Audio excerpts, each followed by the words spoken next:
ใครปิกบ้านไปหาลูกหาเมียแต่ว่ายังปิกบักได้เตื้อขอยกแหมแก้วเอาไว้สองตาง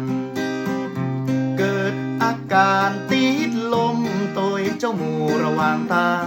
สถานการณ์กำลังบันเทิงปิกจ้าปิกเร็วกับปิกเหมือนกันเมื่อเจ้าเมื่อตอนเมื่อวันปิกได้หมดพดแผ่วเมื่อคืนแต่ตียังบ่ปิกเพราะภารกิจยังติดอยู่ในมือกำแก้วมันถึงตึงสัวบ่ได้ปัจจัยว่าเป็น